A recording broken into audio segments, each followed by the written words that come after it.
नमा से बाबा मोर बिया कइले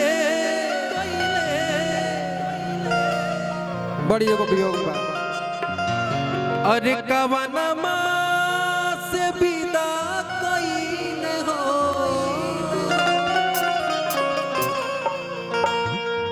ए लाला ना कवना से और सुतली से जरिया की हमार दूगो सुपरस्टार भाई आ गए। लव यू चंदन यादव और गोलू राजा के जोरदार ताली बजे के चाहिए भाई। ये द्वारी की धरती पे और कस के बजे के चाहिए। हरे कवनमा से बाबा मोर बिया कइले ये बतिया के कैसे कह भैया उहे चंदन बड़ा बढ़िया से करे ला चीज। अरे कवनमा से बाबा मोर बिया कइले कवनमा से विदा कइले भैया ए लाला ना कवनमा से सुतली से जरिया की पाँव मोरा भारी भइले हो। ए लाला ना कवनमा से सुतली से जरिया की पाँव मोरा भारी भइले हो। कवनमा से बाबा मोर बिया कइले कवनमा से विदा कइले हो।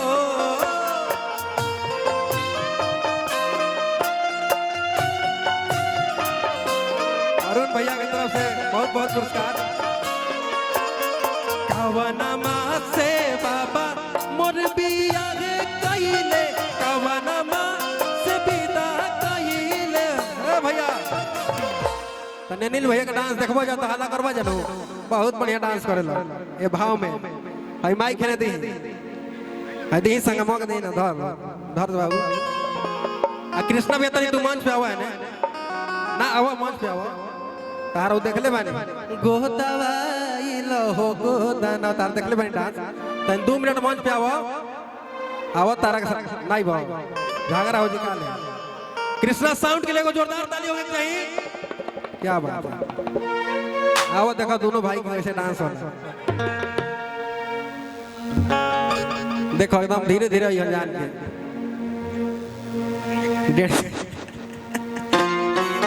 के में कृष्णा भैया का आनंद आई। हरे कवनमा से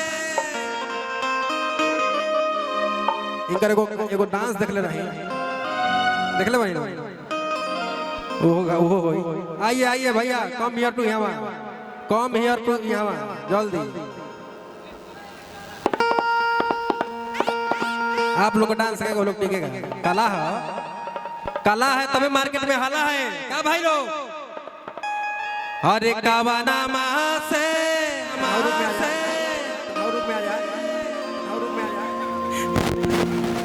काका ना काका आज कहीं करो और बाद कृष्णा भैया कमर दिखाई कैसे हिलावे साथ देवे के बाद। अरे कवनमा से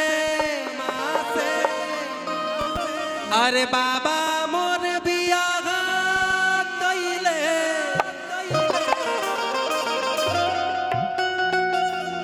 कवनमा से विदा कइले हो।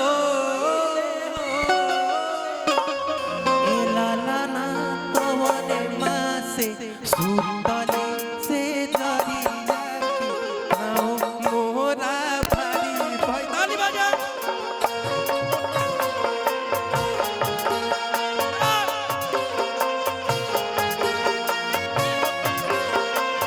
ताली ताली बजा भैया।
कृष्णा भैया डांस कर रहा होगा ना पर गोदवाई लो गोदाना कृष्णा भैया के तक देखी हो भाव चढ़ा दिया लोग भैया लोग चढ़ा दिया जाओ कहे के देखे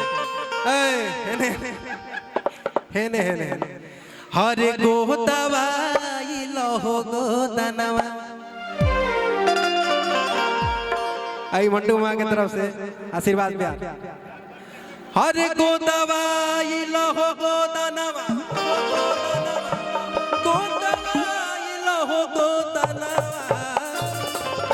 देखो हाला ना करबो लोग डांस कृष्णा भैया के देखो तो फैन हो जीवो हम खुद फैन है जब डांस करें तो करे हाला ताली बजाए के चाहिए अच्छा लगा तनु हां हरे गोदवाई लहो गोदनवा गोदवाई लहो गोदनवा गोदवाई लहो गोदनवा गोदवाई लहो गोदनवा गोदवाई लहो गोदनवा गोदवाई लहो गोदनवा गोदवाई लहो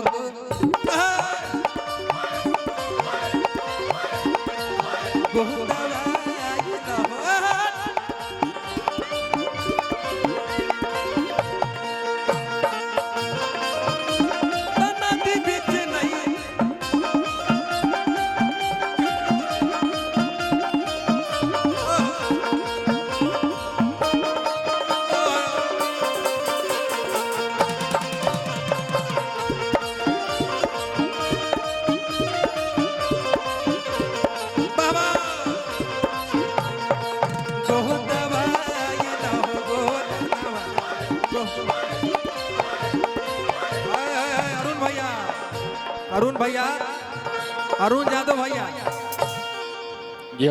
और राकेश भैया धरा उठा कर रखे देखिए एक और गार्जियन हमारे आ गए आदरणीय और हमारे राकेश भैया दोनों लोग खाते हमें वो बात कहो जोरदार ताली बाजी भैया